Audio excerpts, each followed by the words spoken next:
Ka histori që nuk janë treguar kurrë, jo sepse nuk ekzistojnë, por sepse janë shumë të vështira për t'u thënë. Këtu askush nuk gjykohet. Këtu e vërteta flet, edhe kur është anonime. Rrëfime jete, përballë frikës, përballë së shkuarës, përballë vetes. Çdo të mërkur, ora 20, përballë në ITV.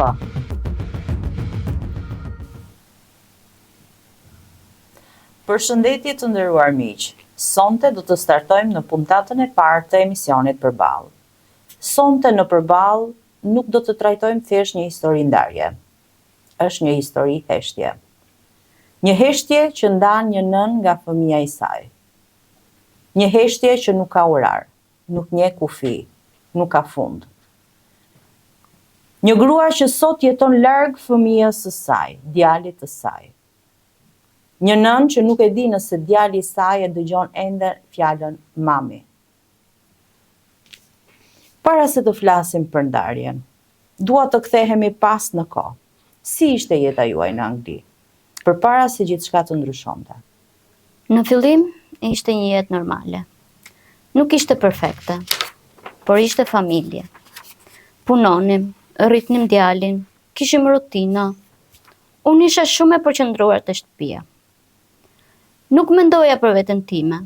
Çdo lek që fitoja e fusja në shtëpi. Asnjëherë nuk thash, ky është për mua. Nuk kursyet asgjë. Asgjë. Sepse mendoja se po ndërtoja diçka tonën. Një bazë për djalin. Nuk më shkonte mendja se një ditë do mbetesha pa asgjë. Kur fillua të dinit se diçka po ndryshonte tek ai? Ngadalë. Nuk ishte një ditë e vetme. Filloi të ftohej, të mos fliste, të ishte gjithmonë në telefon. Kur afrohesha e mbyllte ekranin. Dilte vonë dhe kur e pyesja më thoshte, po e lodh veten kot. Si u bënte të ndiheshit nga gjithë kjo? E vogël, e padukshme, sikur isha aty vetëm për të mbajtur shtëpinë në këmbë. A pati momente kur dyshuat se kishte dikë tjetër në jetën e tij? Nuk kam prova. Por kur njeriu ndryshon kaq shumë, e ndjen. Kujdesem më shumë për veten. Për pamjen. Ndërsa mua nuk më shifte më në sy. Tentuat që ta shpëtonit marrëdhënien tuaj? Çdo ditë. Flisja, lutesha. I thosha të mendonin për djalin. Ai ose heshte, ose më thoshte se po e dramatizoja. Dhe pastaj erdhi momenti i ndarjes. Çfarë ndodhi? Një ditë më tha, gjërat kanë ndryshuar. Ka aq fjalë që nuk harrohen kurrë. Ajo është një prej tyre. Nuk pati debat. Nuk pati shpjegime. Vetëm mbyllje. Çfarë menduat në atë moment? Jo për veten. Për djalin. Mendova si do jetonte pa mua. Pas ndarjes, çfarë ndodhi me ju? Nuk isha asgjë. As kursime. As shtëpi. U ktheva tek mami im. Mendoja se do më mbështesnin, por dha aty ndjesha si barr. Më thoshnin vazhdimisht, ktheu atje, rregulloje.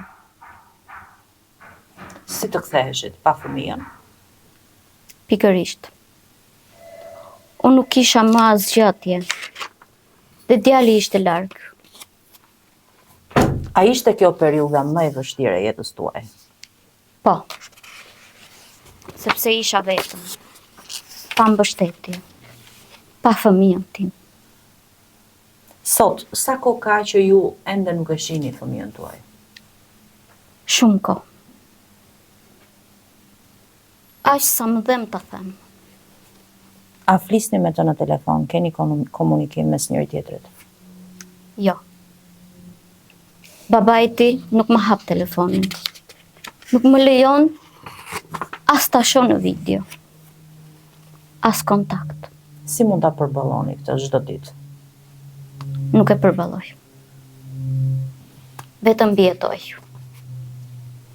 Çdo mëngjes zgjoj me mendimin e tij. Çdo mbrëmje flet duke më pyetur veten nëse më kujton. Momenti më i vështirë i ditës për ju, cili është? Kur bie nata. Sepse atëherë fëmijët kërkojnë nënën dhe unë nuk jam aty. A keni frikë se fëmia juaj mund të mendojë se ju e keni braktisur atë? Kjo është frika ime më e madhe.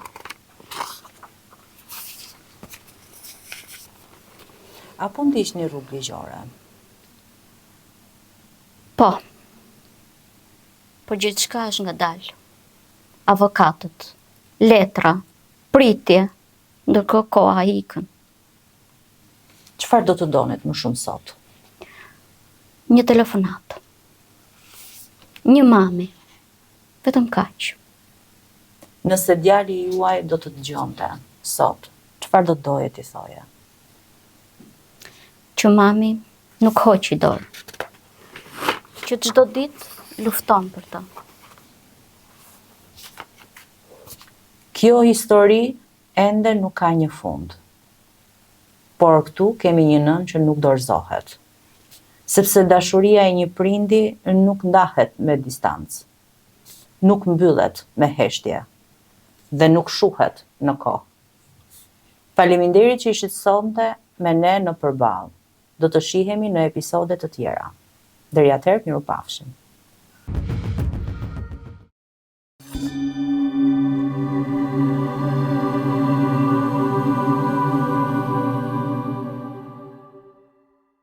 Unë u rënqeta, realisht. Shpresoj që çdo gjë të shkojë mirë në jetën tuaj.